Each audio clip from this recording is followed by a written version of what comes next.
오늘 우리가 함께 살펴볼 내용은 바울의 2차 선교 여행이 마무리되고 3차 선교 여행이 시작되는 장면이에요. 이게 이제 교차하는 장면인데 이 교차하는 과정에서 매우 중요한 내용이 등장을 해요. 바로 성령과 관련된 내용인데요. 그래서 오늘은 이 성령에 대해서 좀 집중해 보고자 합니다. 오늘 설교를 들으시면서는 성령에 대한 이해를 조금 더 올바르게 할 수 있으셨으면 좋겠습니다. 한국 교회가요, 뭐 어떤 목회자들이 어떤 나쁜 짓 이런 것들 때문에 문제가 생기는 거 말고 그냥 한국 교회 여러 가지 잘못된 문제들의 많은 경우가 성령에 대한 오해로 생겨나게 되죠. 왜냐하면 성령은요, 우리가 흔히 생각할 때 눈에 보이는 체험으로 이해가 되기 때문에 성도들이 쉽게 마음을 빼앗기기도 하고요, 또 잘못된 신앙 고백을 하기도 해요. 소위 성령 운동이라는 이름으로 방언과 예언과 치유 사역을 중심으로 막 어떤 집회들이 이루어지기도 하죠. 최근에는 한국 교회 안에서도 이런 일들이 많이 일어났죠. 성령 집회, 뭐 치유 집회, 뭐 이런 거. 그 만여 명 모이고 다 기존에 교회 다니는 사람들이 다 갔잖아요. 그러다 최근에 어떤 목사님이 이제 비리가 나타나면서 공개 사과하고 다 뻥이었다. 뭐 이런 얘기도, 이런 해프닝도 있고 막 이랬잖아요. 이런 성령 운동의 흐름은요, 역사가 굉장히 오래됐거든요. 대표적으로 우리에게 잘 알려진 성령 운동이 이제 오순절파가 있죠. 물론 한국에 있는 순복음 계열의 오순절은 원래 오순절하고는 좀 다르긴 하지만 어쨌든 이게 이 성령에 대한 오해가 만들어낸 결과들이에요. 그러니까 성령 운동을 하시는 사람들이 보통 자기들의 신학의 근거로 삼는 본문이 오늘 우리가 살펴볼 내용들 중에 있거든요. 그래서 이 본문을 좀 차차 풀어가면서 성령이 어떤 분이신지, 성령 세례가 과연 뭔지 우리가 좀 이해를 좀 해가면 좋겠습니다. 일단 18장 18절 19절을 볼게요. 바울이 더 여러 날 머물다가 형제들과 작별하고 배 타고 수리아로 떠나갈새 브리스길라와 아굴라도 함께 하더라. 바울이 일찍이 서원이 있었으므로 겐그레아에서 머리를 깎았더라. 에베소에 와서 그들을 거기 머물게 하고 자기는 회당에 들어가서 유대인들과 변론하니. 자, 우리 그림 한 장 띄워주세요. 자,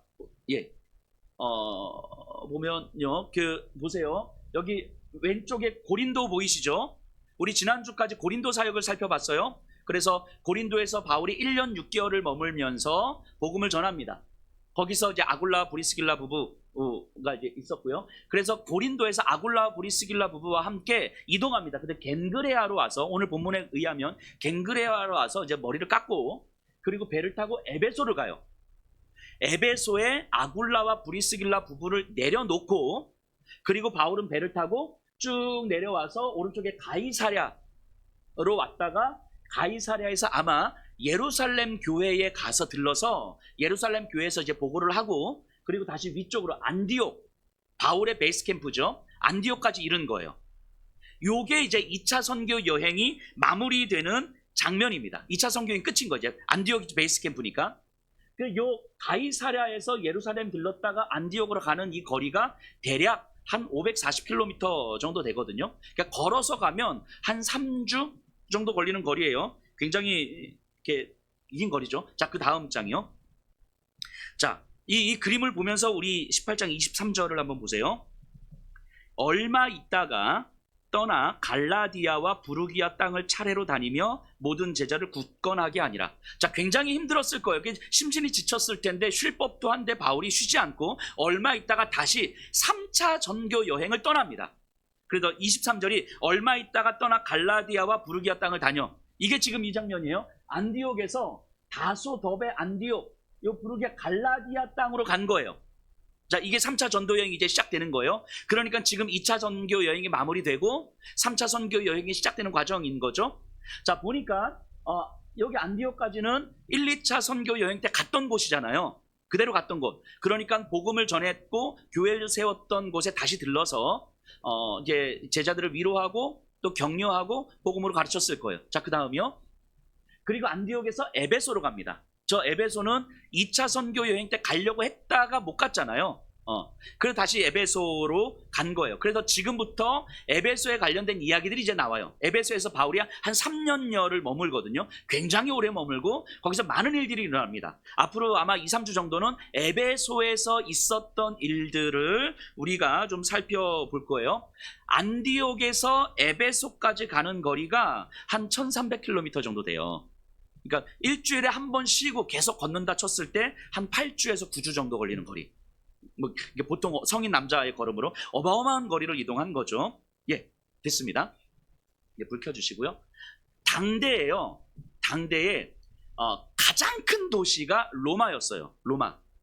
그리고 두 번째로 큰 도시가 이집트의 알렉산드리아예요. 이게 좀 이따 알렉산드리아 나와요. 그리고 세 번째로 큰 도시가 에베소입니다. 그 네 번째로 큰 도시가 바울이 베이스 캠프였던 수리아의 안디옥이에요. 그러니까 대도시들, 바울은 수리아의 안디옥에서 에베소를 꼭 가고 싶었을 거예요. 수많은 사람들이 있었고 수많은 이방신들이 있었고 그래서 거기서 복음을 전하고 싶었겠죠. 자, 어쨌든 그 에베소로 갑니다. 요 흐름을 머릿속에 놓으시고 24절 25절을 한번 읽어볼게요. 알렉산드리아에서 난 아볼로라 하는 유대인이 에베소에 이르니 이 사람은 언변이 좋고 성경에 능통한 자라. 그가 일찍이 주의 도를 배워 열심으로 예수에 관한 것을 자세히 말하며 가르치나 요한의 세례만 알따름이라. 자, 지금 이 장면은 어디냐면 언제냐면 바울이 안디옥에서 출발해서 3차 선교행을 시작합니다. 근데 아직 에베소에 이르지 않은 때예요. 에베소를 향해서 가는데 에베소에 아직 도착하지 않았어요. 그런데 에베소에 누가 옵니까? 아볼로라는 사람이 와요. 이 아볼로라는 사람은 기억하셔야 돼요. 자, 여기에는 아볼로에 대한 몇 가지 정보가 나타납니다. 알렉산드리아 출신이래요. 알렉산드리아, 로마 다음으로 큰 도시입니다. 이집트의 알렉산드리아.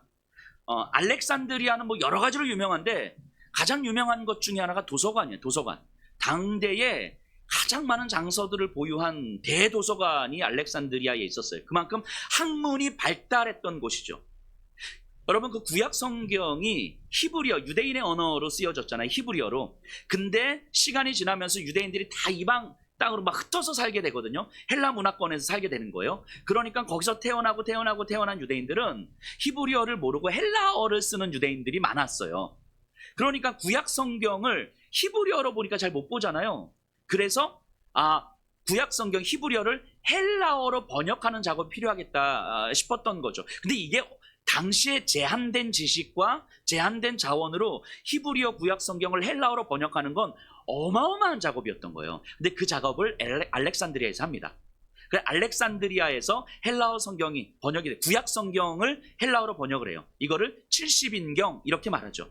세프투아진트 이렇게 표현하기도 해요. 그래서 오늘날에도 굉장히 좋은 자료로 사용되고 있습니다. 어쨌든 이 알렉산드리아는 그만큼 학문으로 대단했던 지역이고요. 또 아볼로는 유대인이라고 합니다. 그러니까 구약 성경은 굉장히 잘 알고 있었어요. 성경에 능통했다라고 해요. 그리고 또 성경은 아볼로에 대해서 뭐라고 이야기하냐면 예수님에 대해서 배웠다 이렇게 이야기해요. 그래서 예수님을 전했다는 거예요. 그러니까 구약 성경이 예수님을 증거하는 내용이었고, 그래서 구약 성경을 통해서 예수님을 가르치는 일을 아볼로는 하고 있었던 거예요. 그리고 전하는데 매우 열심히 있었다, 열정이 있었다 이렇게 이야기합니다.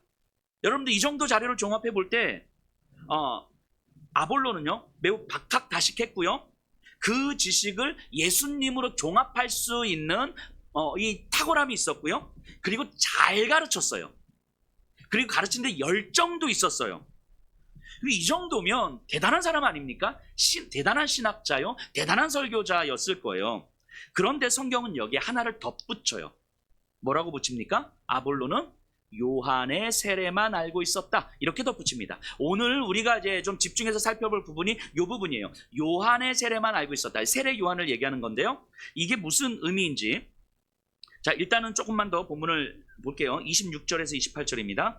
그가 회당에서 담대히 말하기 시작하거늘 브리스길라와 아굴라가 듣고 데려다가 하나님의 도를 더 정확하게 풀어 이르더라. 아볼로가 아가야로 건너가고자 하므로 형제들이 그를 격려하며 제자들에게 편지를 써 영접하라 하였더니 그가 감에 은혜로 말미암아 믿은 자들에게 많은 유익을 주니 이는 성경으로서 예수는 그리스도라고 증언하여 공중 앞에서 힘있게 유대인의 말을 이김이로라. 여러분, 그 신약 성경에 나오는 성경 이야기 나오면 이건 다 구약 성경 얘기하는 거예요. 이때 당시에는 신약 성경이 기록되지 않았을 테니까. 그러니까 구약 성경으로서 예수님을 증거했다, 뭐 이런 얘기겠죠.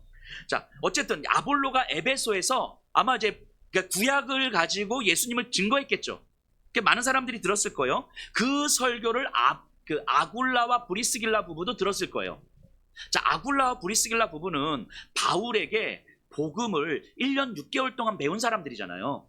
제대로 배운 사람들이잖아요. 아볼로의 설교를 들으면서 되게 감동적이기도 하고, 되게 좋은데, 뭔가 부족한 걸 느끼는 거예요. 그래서 아볼로를 집으로 초청해서 밥도 먹고 교제도 나누면서 복음에 대한 이야기를 하는데 아마 성령에 대한 이야기를 했을 거예요. 우리가 계속해서 살펴보겠지만 요한의 세례만 알고 있었다라는 말은 성령을 몰랐다는 얘기거든요. 그러니까 성령에 대한 이야기를 했을 거예요. 그것으로 인해서 아볼로는 아마 깨달았고 복음을 온전하게 깨달았고, 그래서 아마 아굴라 브리스길라 부부가 당신 같은 사람은 저기 고린도로 좀 가면 좋겠다. 자신들이 고린도에서 왔잖아요. 고린도에서 좀 복음을 가르쳤으면 좋겠다 해서 아굴라 브리스길라 부부가 추천서를 써주죠. 고린도 성도들에게 가는 추천서를 아볼로가 추천서를 가지고 고린도 교회로 가서 거기서 이제 복음을 전하는 거예요. 아마 굉장히 탁월하게 잘 가르쳤던 것 같아요. 고린도 전서에 아볼로가 등장하죠. 어떻게 등장합니까? 나는 아볼로파요, 나는 바울파요, 뭐 이렇게 등장하죠. 요 아볼로예요. 요 아볼로 굉장히 탁월하게 가르쳤기 때문에 아마 바울의 권위에 버금가는 그런 정도의 영향력이 있었다는 사실을 알죠. 자, 어쨌든 여기까지 흐름이 이해되시죠? 자, 그럼 여기까지 흐름을 보시고 19장 1절에서 3절을 볼게요. 아볼로가 고린도에 있을 때에, 그러니까 에베소에서 고린도로 간 거예요. 바울이 윗지방으로 다녀 에베소에서 와서 어떤 제자들을 만나. 아볼로가 고린도로 떠나자 바울이 에베소로 들어온 거예요. 이르되 너희가 믿을 때에 성령을 받았느냐? 이르되 아니라 우리는 성령이 계심도 듣지 못하였노라. 바울이 이르되 그러면 너희가 무슨 세례를 받았느냐? 대답하되 요한의 세례니라. 자, 바울이 에베소에 와서 예수 믿는 제자들이라고 그렇게 사람들이 있는 거예요. 그들 이제 예수님에 대해서 복음에 대해서 이야기를 하는데 뭔가 좀 이상한 거죠. 그래서 물어본 거예요. 야, 너희가 믿을 때에, 예수를 믿을 때에 성령을 받았냐라고 했더니 성령을 못 들어봤습니다. 그럼 너희가 무슨 세례를 받은 거야? 요한의 세례를 받았습니다. 세례 요한입니다. 자, 아볼로의 제자라는 게 확연해졌죠. 이 사람들이 이제 아볼로가 가르쳤던 사람이었을 거예요. 자, 19장 4절에서 7절. 바울이 이르되 요한이 회개의 세례를 베풀며 백성에게 말하되 내 뒤에 오시는 이를 믿으라 하였으니 이는 곧 예수라 하거늘 그들이 듣고 주 예수의 이름으로 세례를 받으니 바울이 그들에게 안수하매 성령이 그들에게 임하심으로 방언도 하고 예언도 하니 모두 12사람쯤 되니라. 그러니까 바울이 성령에 대해서 이야기하고 성령 세례를 준 거예요. 그래서 이들이 이제 뭐 방언도 하고 예언도 했다 뭐 이렇게 나와요. 자, 그래서 성령 운동하시는 분들이 이런 내용이 근거해서 이렇게 주장하는 거잖아요. 회개와 믿음의 세례를 받고 그 다음에 성령 세례를 받아야 성령의 은사를 선물로 받고 능력 있는 그리스도의 삶을 살아갈 수 있다. 뭐 이렇게 주장하는 거잖아요.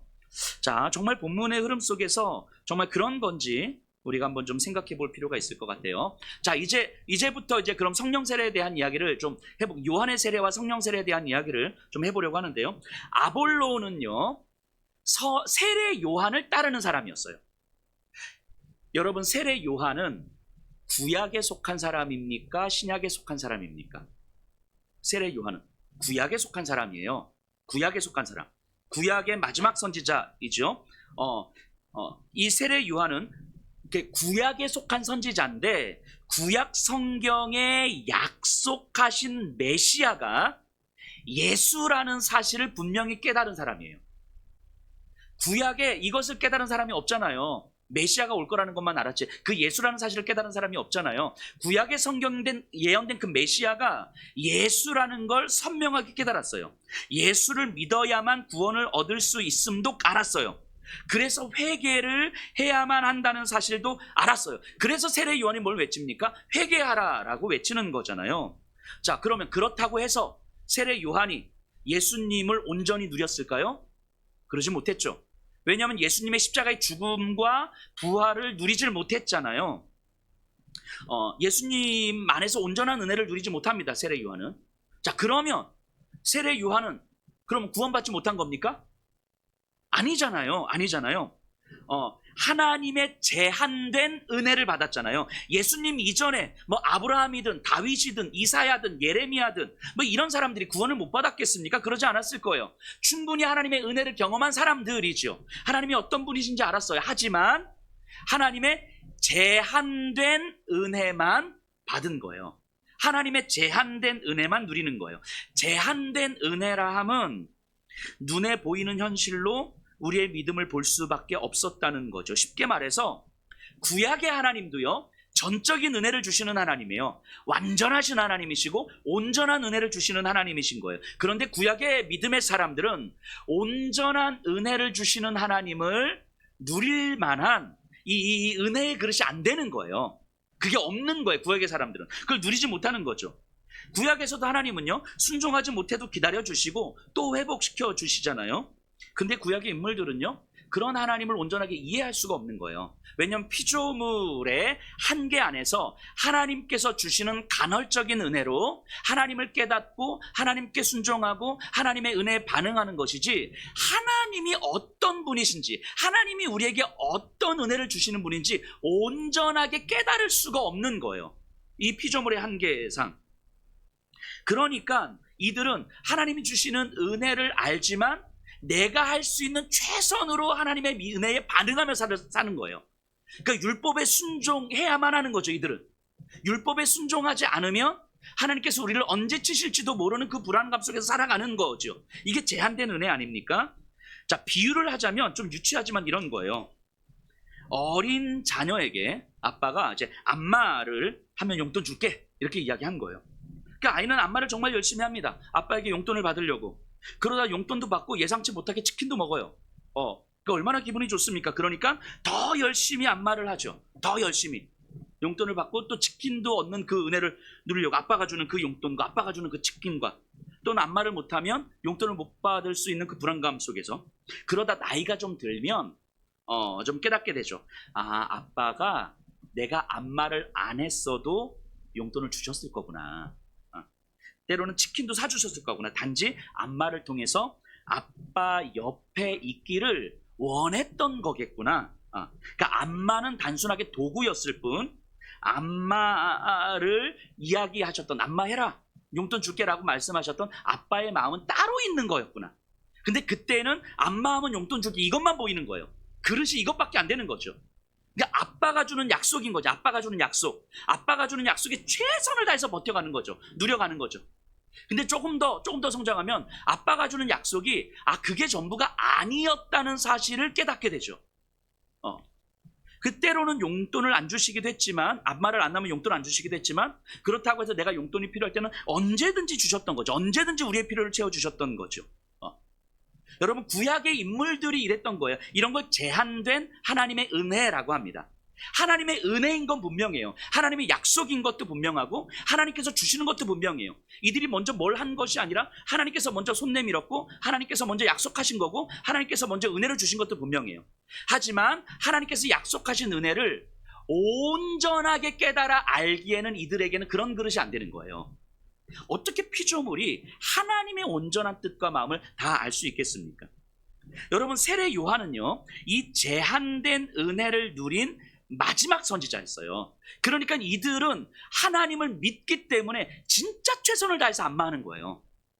그리고 하나님이 주시는 용돈과 더불어 주시는 치킨과 가끔씩 주시는 뿌링클과 이런 것들에 정말 하나님께 감사하며 살아가는 거죠.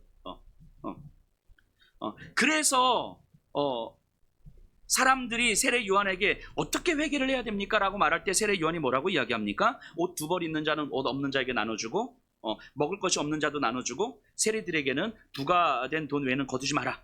즉, 예수님께로 돌이키기 위해서, 구원을 얻기 위해서 하나님 말씀에 순종해야 된다. 너희들의 행동이 변화돼야 된다. 이거 가르친 거예요. 자, 이게 잘못된 건 아니거든요. 하지만 제한된 은혜인 거죠.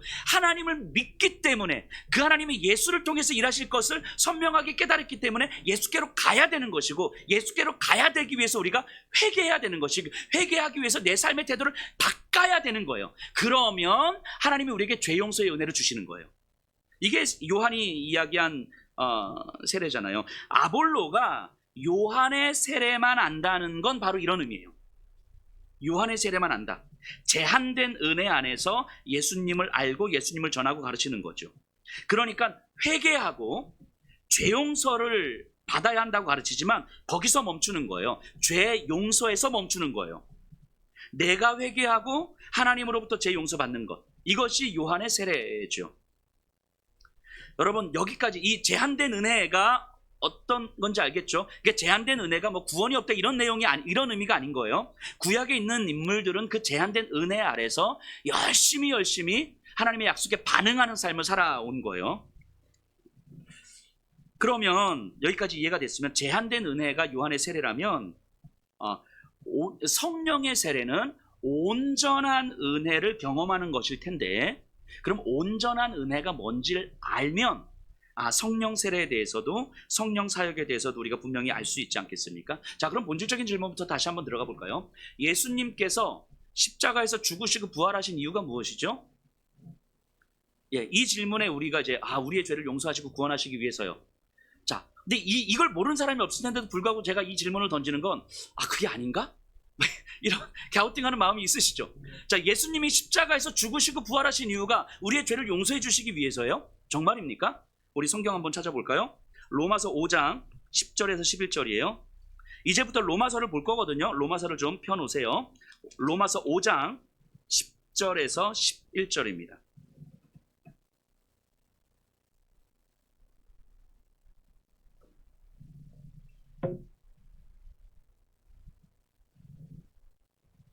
신약 245페이지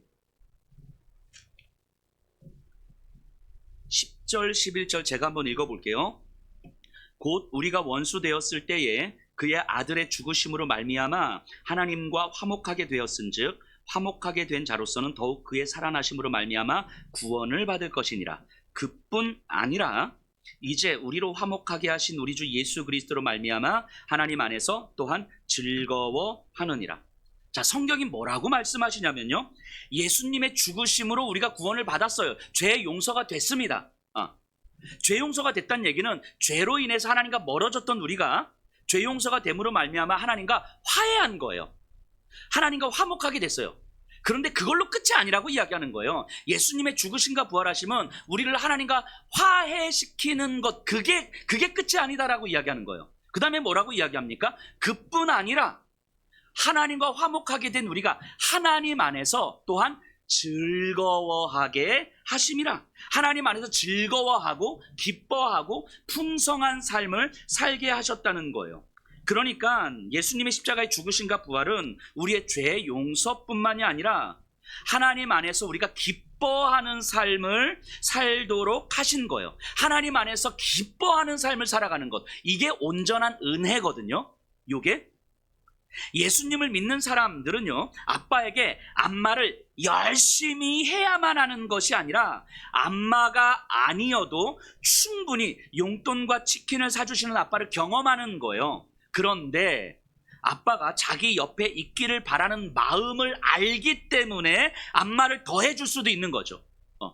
그러니까 아빠와의 관계가 안마와 용돈과 치킨을 통해서 유지되는 거잖아요. 그걸 유지하기 위해서 정말 애를 쓰는 거잖아요. 이것이 제한된 은혜를 누리는 삶이라면, 때로는 내가 안마를 제대로 못한다 할지라도, 때로는 내가 용돈을 제대로 못 받는다 할지라도, 그것을 통해서 아빠가 원하는 게 뭐냐면 내가 아빠 옆에 있기를 원하는구나, 아빠와의 관계를 누리기를 원하는구나, 아빠 옆에서 함께 살기를 원하는구나. 그런데 그것을 위해서 나한테 안마해달라고 얘기하는 거구나.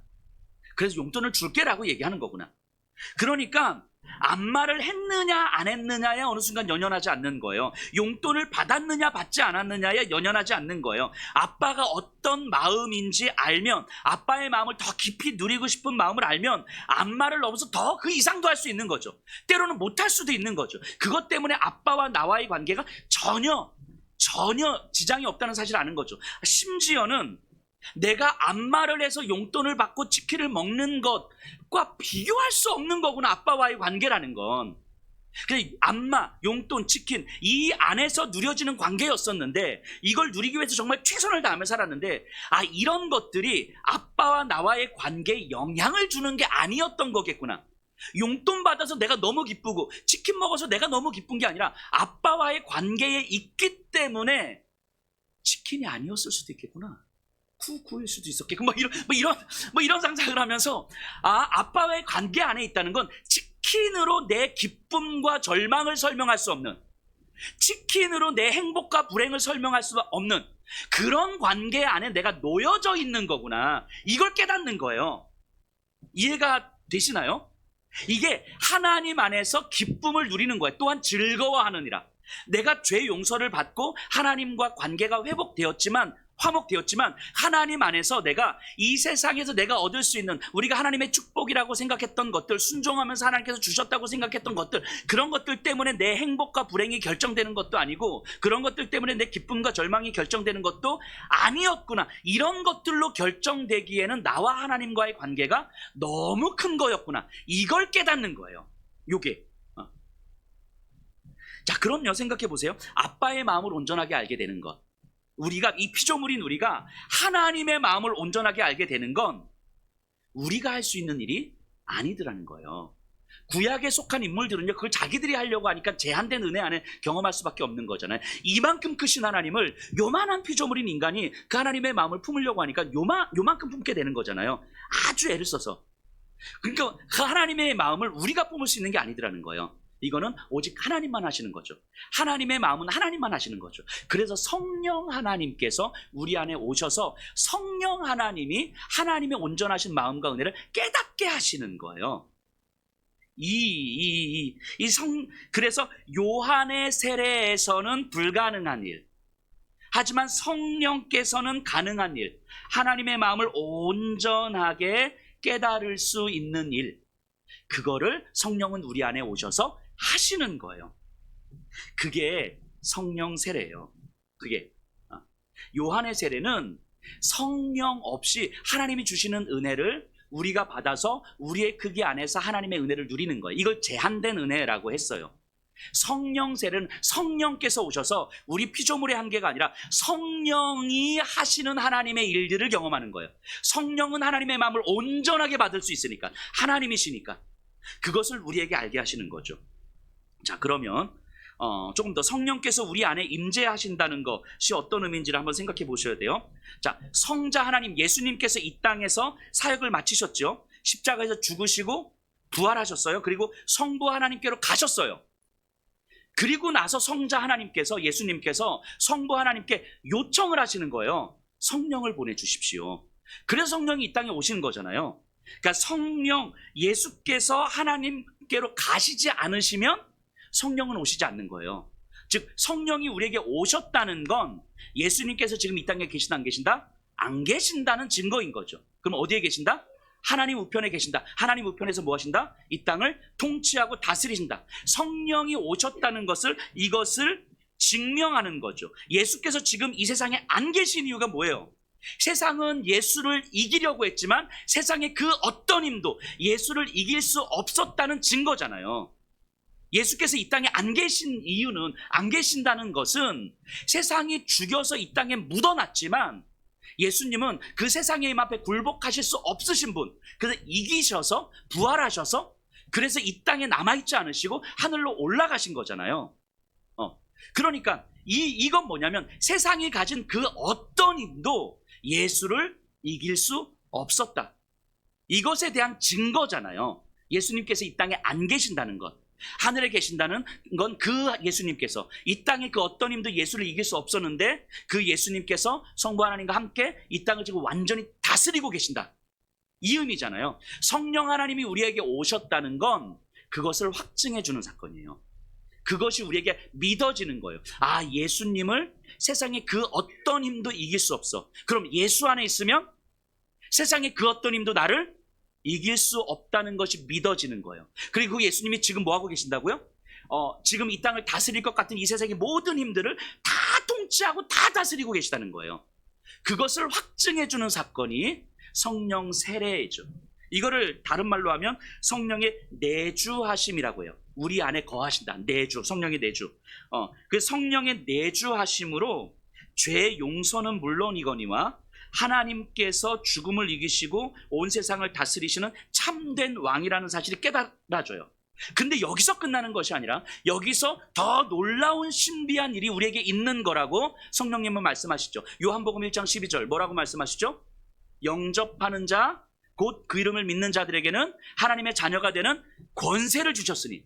자, 온 땅을 창조하신, 온 땅을 통치하시는, 죽음을 이기시고 세상의 모든 힘을 이기신 분께서 지금 온 땅을 통치하고 계시는데 그 왕이 나를 자녀 삼으셨다고 말씀하시는 거예요. 이것이 믿어지는 거예요. 그러니까 성령의 내주하심은 우리가 하나님의 특별한 존재가 되었다는 뜻이에요. 죄가 용서되었다는 정도에 그치는 것이 아니라 회개하고 죄 용서돼서 하나님 구원받았으면 여기서 끝나는 게 아니라 예수의 죽으심과 부활하심이라는 건 우리가 하나님 안에서 얼마나 특별한 존재가 되었는지, 하나님의 영광스러운 존재가 되었는지를 알려주시는 거예요. 예수님이 하나님의 자녀인 것처럼 우리가 하나님의 자녀 되었다는 사실을 알려주시는 거예요. 예수님이 하나님의 영광이셨던 것처럼 우리가 하나님의 영광의 존재가 되었다는 사실을 알려주시는 거예요. 하나님이 예수님을 버리지도 않으시고 떠나지도 않으셨던 것처럼 우리를 고아처럼 내버려 두지 않으시며 우리의 인생에 하나님이 동참하신다는 사실을 알려주시는 거예요. 뭐가요? 성령의 내주하심이. 성령 세례가 바로 이거라고 이야기하는 거예요. 성부와 성자가 누리는 그 관계, 얼마나 아름답고 얼마나 영광스럽고 얼마나 찬란합니까? 성부와 성자가 누리는 그 관계가 우리에게도 허락되었다고 확증해 주시는 거예요. 누가요? 성령 하나님께서 우리 안에 오셔서. 이걸 성령 세례라고 이야기하는 거예요. 성령의 내주하심이라는 거예요. 이걸 하나님 안에서 즐거워한다라고 이야기하는 거예요. 그러니까 우리가 하나님 안에서 즐거워하는 삶, 예수께서 십자가에 죽으시고 부활하신 것, 우리의 죄를 용서해 주시기 위함과 그뿐 아니라 하나님 안에서 즐거워하도록 하기 위함이다. 우리가 하나님 안에서 성부와 성자의 관계를 누리도록 만들기 위함이다.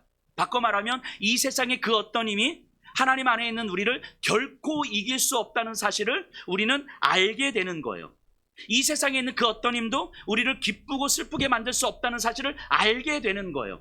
우리의 행불행이 그런 것들에 걸려있지 않다는 사실을 알게 되는 거예요. 이것이 하나님 안에서 즐거움을 누리게 하는 거죠. 그럼요, 정말 당연하겠지만 성령 세례를 받는다는 건 내 존재를, 내 인생을 완전히 다른 시선으로 보게 되는 거잖아요. 세상에 속해 있던 나를 하나님의 영광스러운 존재로 보게 되는 거잖아요. 그러면 내 인생에서 내가 무엇을 자랑해야 되는지가 분명해지는 것 아닙니까? 이 세상에서 돈을 자랑하고 성공을 자랑하고 그 작은 자존심 지킨 거 자랑하는 삶에서 이제는 우리가 하나님의 자녀됨을 자랑하고 우리를 그렇게 만든 예수의 십자가를 자랑하고 성령의 내주하심을 자랑할 수 있는 삶이 된 거잖아요. 이 시선으로 우리 인생을 보게 되는 거 아닙니까? 무엇을 부끄럽게 여겨야 되는지도 알게 되죠. 돈이 없는 것이 부끄러운 것이 아니라, 몸이 아프고 별 볼 일 없는 것 같은 인생이 부끄러운 것이 아니라 하나님의 마음을 알지 못하는 것이 부끄러운 것이며 예수님의 십자가를 자랑하지 못하는 것이 부끄럽다는 것을 알게 되는 거잖아요. 그거를 깨닫게 해주시고 그것을 누릴 수 있는 존재로 삼아주셨다는 것이 내 안에 계신 성령께서 하시는 일인 거예요. 그것을 확증해 주신 거죠. 그래서 말씀드렸던 것처럼 이 세상에서 우리가 얻을 수 있는 그 용돈과 그 치킨이 내 인생의 행복과 불행을 결정할 수 없다는 사실을 아는 거예요. 내 인생의 기쁨과 절망을 결정할 수 없다는 사실을 아는 거예요. 내가 아빠와의 관계 안에 누리게 되면 그 치킨 때문에, 그 용돈 때문에 내 인생이 일희일비하는 게 얼마나 우습게 느껴집니까? 이 관계를 누릴 수 있다면, 이 관계를 누릴 수 없기 때문에 이 용돈과 치킨 앞에 우리가 일희일비하면서 살아가는 거잖아요. 근데 성령께서 우리에게 오셔서 하시는 일은 너의 인생은 그런 용돈과 치킨에 일희일비하는 인생이 아니야. 너는 그런 인생으로 부름받은 게 아니야. 하나님이, 예수 그리스도께서 너를 위하여 죽으시고 부활하신 이유는 하나님 안에서 즐거워하는 삶을 위해서 부름을 받은 거야. 그런 것들이 너의 인생의 결정짓지 못하도록 하는 삶으로 부름을 받은 거야. 이거를 확증해 주시는 분이 성령님이라고요. 이것이 믿어지고 깨달아지는 것이 성령 세례예요. 단지 우리가 그것을 누리고 있지 못할 뿐인 거죠. 그렇게 우리는 부름을 받았는데 안 되잖아요. 생각처럼 안 되잖아요. 우리 인생에서는 십자가를 자랑하고 싶은데 나의 성공과 성취를 자랑하고 싶은 거잖아요. 내 초라함이 부끄럽고 싶지 않은데 계속 부끄러워서 감추고 싶은 거잖아요. 안 괜찮은데 괜찮은 사람인 척 하고 싶은 거잖아요. 생각보다 저와 여러분들은 안 괜찮을 거예요. 네, 여러분들은 안 괜찮은 사람이에요. 안 괜찮은 사람인데 마치 괜찮은 사람인 척 하고 싶은 거잖아요. 그래서 마치 이런 것들이 치킨과 용돈과 뭐 이런 것들을 누리지 못하면 힘들고 지치고 못 살겠고 죽을 것 같은 거잖아요. 그래서 우리 안에 계신 성령께서 탄식하시는 거거든요. 우리 로마서 8장 가서 볼까요? 로마서 8장 26절에서 27절입니다. 이 흐름 속에서 로마서 8장 26, 27절을 보셔야 돼요.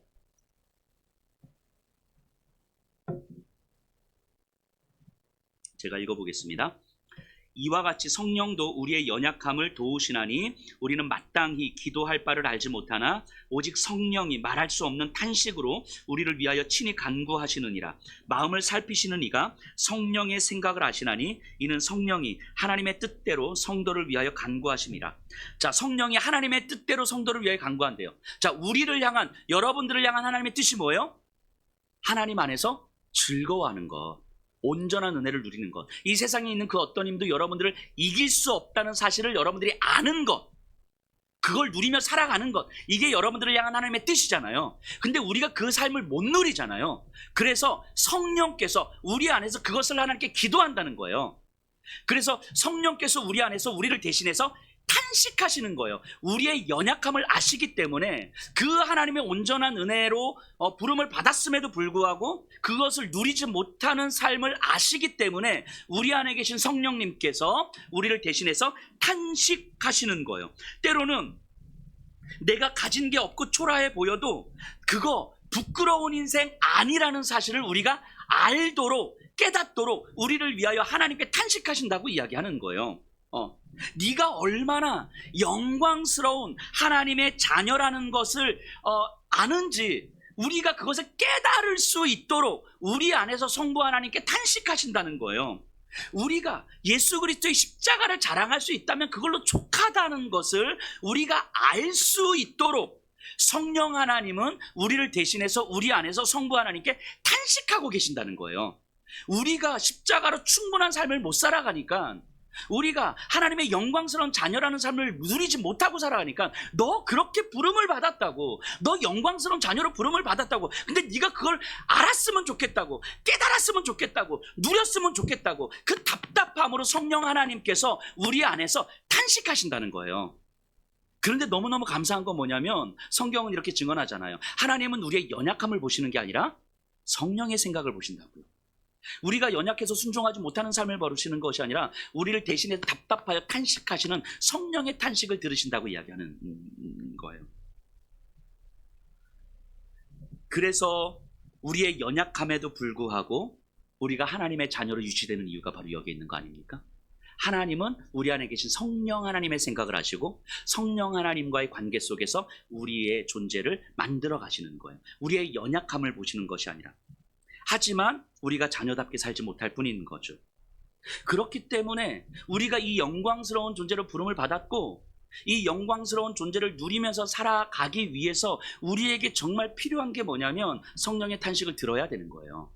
우리 안에서 우리를 대신하여서 정말 답답하여 탄식하시는 성령 하나님의 탄식을 들으셔야 되는 거예요. 성령의 음성을 들어야 되는 거예요. 여러분들을 향하여서 당신이 얼마나 영광스러운 존재인지를 알겠냐고 탄식하시는데 우리가 그 탄식을 못 들으니까, 성령 하나님의 그 탄식을 못 들으니까 우리는 여전히 용돈과 치킨에 일희일비하면서 살아가는 거 아닙니까?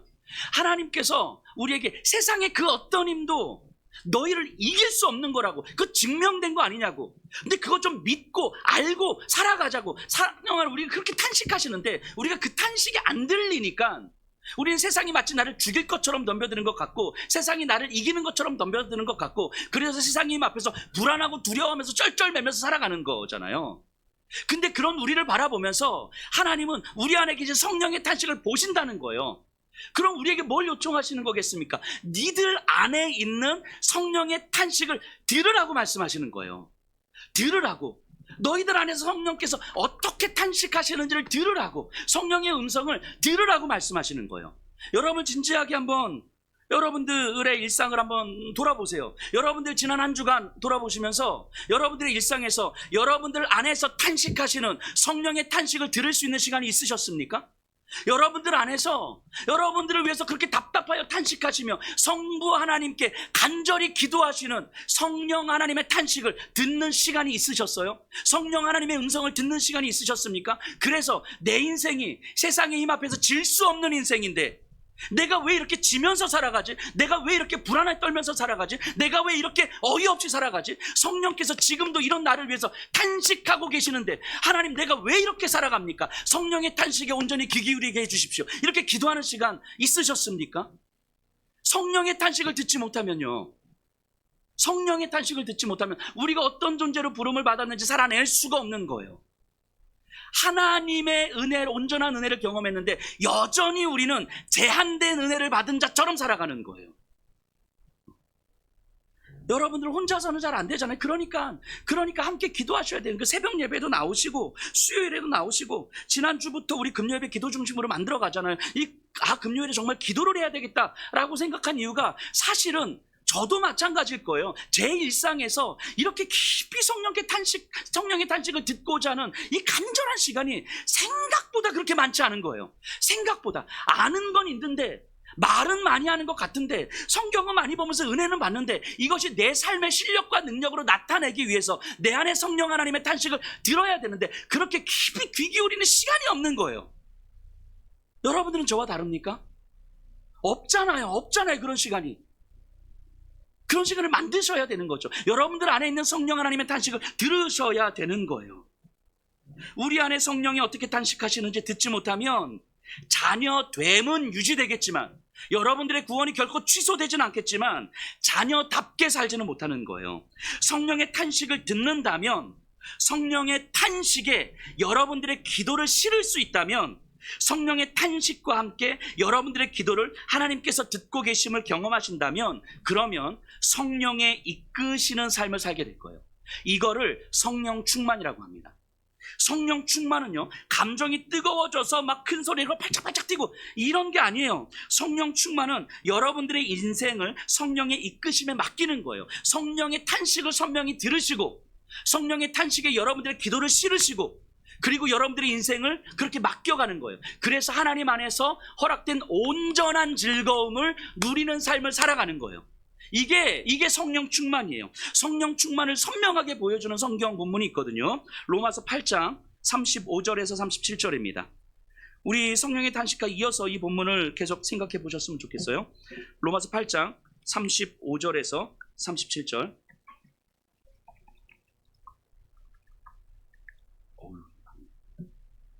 제가 한번 읽어볼게요. 누가 우리를 그리스도의 사랑에서 끊으리요? 환난이나 곤고나 박해나 기근이나 적신이나 위험이나 칼이랴. 기록된 바 우리가 종일 주를 위하여 죽임을 당하게 되며 도살당할 양같이 여김을 받았나이다 함과 같으니라. 그러나 이 모든 일에 우리를 사랑하시는 이로 말미암아 우리가 넉넉히 이기느니라. 자, 뭐라고 말씀하십니까? 세상에서 고난을 당하고 부끄러움을 당하는 듯한데 이 모든 일, 고난과 부끄러움과 절망과 수치와 이 모든 일에 우리를 사랑하시는 이로 말미암아 넉넉히 이기는가. 충분히 이기고도 남는다는 거예요. 세상이 예수를 십자가에서 죽였는데 그 죽음이 이 세상의 힘이 강해서가 아니라 하나님의 은혜는, 하나님의 온전하신 은혜는 세상이 예수를 죽인 그 죽음을 넉넉히 이기셨던 거예요. 넉넉히 아무것도 아닌 것처럼 이기셨다는 거예요. 그 예수 안에 있는 우리는 세상에서 고난을 당하는 것 같지만, 절망을 당하는 것 같지만, 세상이 우리의 용돈을 뺏어가고 세상이 우리의 치킨을 뺏어가서 우리가 그것들 누리지 못하고 있는 것 같아서 힘들고 쩔쩔매고 있는 것 같지만, 사실 알고 보니까 하나님 안에 있는 우리는 우리를 사랑하시는 그 사랑으로 말미암아 넉넉히 이긴다는 거예요. 넉넉히. 성령의 탄식을 들을 수 있다면 여러분들이 하나님 안에서 얼마나 영광스러운 존재인지를 깨닫도록 하기 위한 성령의 탄식을 들을 수 있다면, 여러분들이 하나님의 영광스러운 자녀가 되었다는 사실을 알도록 하기 위한 성령의 탄식을 들으실 수 있다면, 여러분들을 사랑하셔서 자기 몸을 버리신 그 사랑으로 넉넉히 이기는 거예요. 이게 성령 충만이에요. 여러분, 이게 성령 세례입니다. 성령 세례는요, 성령의 탄식을 하게 하시고요. 성령의 탄식은 성령의 충만으로 이끌어가고요. 성령의 충만은 세상의 힘을 넉넉히 이기는 삶으로 우리를 살게 하는 거예요. 성령 세례는요, 우리의 존재를 영광스럽고 아름답고 찬란하게 해주는 거예요. 이게 온전한 은혜예요. 여러분, 성령께서 오시지 않으면요, 우리에게는 요한의 세례밖에 없습니다. 제한된 은혜밖에는 경험하지 못해요. 얼마나 힘들고 지치는 삶입니까? 안마하고 용돈 받고 안마하고 용돈 받는 그 하나님의 은혜라는 건 분명히 아는데 그 안마를 하기 위해서 얼마나 힘들고 지치는 삶이에요. 그러니까 구약에 속한 분들이, 아브라함이, 다윗이, 이사야가, 예레미야가 저와 여러분들을 바라보면 얼마나 부러워하겠습니까?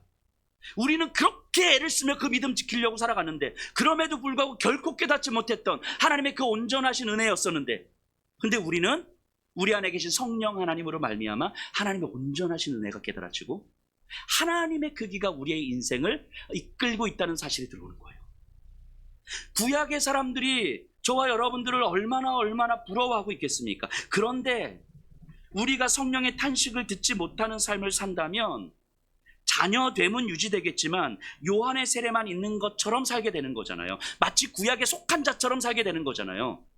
기껏해서 하나님께서 당신의 아들을 십자가에 죽이시고 부활하시고 그리고 성령을 보내주셨는데, 기껏 여기까지 이루어내셨는데 우리는 다시 구약에 속한 자처럼 살아가는 거예요. 그렇게 교회를 다니고 그렇게 하나님을 믿고 그렇게 하나님께 열심히 안마하고 용돈과 치킨을 누리면서 이것이 하나님의 은혜인 것처럼 살아가는 거예요. 여러분, 얼마나 비참한 일입니까 이게? 얼마나 안타까운 일인 거예요. 왜 하나님께서 예수 그리스도를 통해서 그렇게 이루셨는데 다시 요한의 세례만 있는 것처럼 우리가 살아가야 되겠습니까? 세례 요한이 예수님을 바라보면서 얼마나 부러워했겠습니까? 예수를 믿는 자라들 바라보면서 얼마나 부러워했겠습니까? 여기서 우리가 하나만 좀 더 살펴볼 것은요, 성령 세례는요, 성령의 나타나심과는 좀 달라요. 성령의 나타나심은요, 은사로 나타나죠. 감동으로 나타날 수 있습니다. 초대교회 때는 예수님으로 인해서 새 시대가 열린 거잖아요. 그러니까 이 세상의 역사에 새 시대가 열렸다는 것을 나타내기 위해서 성령의 나타나심이 필요했죠. 방언을 통해서, 예언을 통해서, 치유를 통해서. 근데 역사가 지나가고 경험이 쌓일수록 성령의 나타나심, 성령의 은사로 나타나심보다 성령의 내주하심으로 인한 역사가 훨씬 강력했던 거예요. 이거를 아셔야 돼요. 기적이 일어나는 일보다 성령의 내주하심으로, 성령이 이끄시는 삶으로, 성령이 충만한 삶으로 살아갔던 역사가 훨씬 강력했던 거예요. 복음의 능력을 나타날 때. 그래서 기독교 2000년 역사 속에서 사람을 변화시키고 마을을 변화시키고 도시를 변화시켰던 힘들은 기적이 아니었어요. 성령의 내주하심의 능력이었던 거죠. 사람들이 눈물 흘리면서 아파하면서 예수를 따르는 그 삶을 한 걸음씩 한 걸음씩 살아갈 때 세상의 힘이 그들을 무너뜨릴 수 없다는 것이 성령의 이끄심을 통해서, 그들의 인생을 통해서 경험될 때 세상은 변화되기 시작하더라는 거예요. 성령의 나타나심보다 성령의 내주하심이 훨씬 더 강력하게 나타나더라는 거죠. 물론 필요하다면 하나님은 지금이라도 성령께서 자신을 나타낼 거예요. 지금이라도 방언, 예언, 기적의 치유가 얼마든지 있을 수 있어요. 오늘날에도 얼마든지 있을 수 있습니다. 가끔씩 선교지 가면 저도 깜짝 놀래요. 제가 기도하면 병이 안 낫거든요. 근데 선교지에서 가끔씩 이런 일이 벌어지면 내가 깜짝 놀래요. 내가 이런 사람이 아닌데. 그런데 이런 일들은요, 더 본질적인 것에 비하면, 성령의 내주하심과 성령의 세례에 비하면 이건 정말 부수적인 것들인 거예요. 작은 것들이라고요. 그런데 이 성령의 나타나심, 이런 성령 운동이라고 하는 성령의 나타나심에 집중해서 마치 이런 것들이 성령 세례인 것처럼, 성령 사역의 핵심인 것처럼 만들어버리면 성령 세례의 이 놀랍고도 영광스러운 은혜를 다 놓쳐버리는 거예요. 병 하나 낫고 요한의 세례로 살아가는 거예요. 이게 얼마나 안타까운 일입니까? 이게 필요 없다는 게 아니에요. 필요합니다. 우리에게 다 있을 수 있어요. 그리고 우리에게 굉장히 유익을 줍니다. 은사는. 하지만 그것은 성령 세례에 비하면 부수적인 것에 불과한 거예요. 여러분, 바울이 빌립보서에서 이렇게 말하거든요. 내가 이미 얻었다 함도 아니요 온전히 이루었다 함도 아니라 오직 그리스도 예수께 잡힌 바 된 그것을 잡으려고 달려가노라. 무슨 이야기냐면 내가 분명 성령 세례를 받았는데 하지만 다 알고 있는 게 아니더라. 내가 분명 성령의 충만도 경험했는데 믿음의 어떤 경지에 올라선 것도 아니더라. 그러니까 나에겐 여전히 뭐가 필요하다? 성령의 탄식을 듣는 시간이 필요하다. 여전히 평생을 그렇게 살아가는데, 복음으로 살아가는데 여전히 나에게는 성령의 탄식을 듣는 기도 시간이 필요합니다.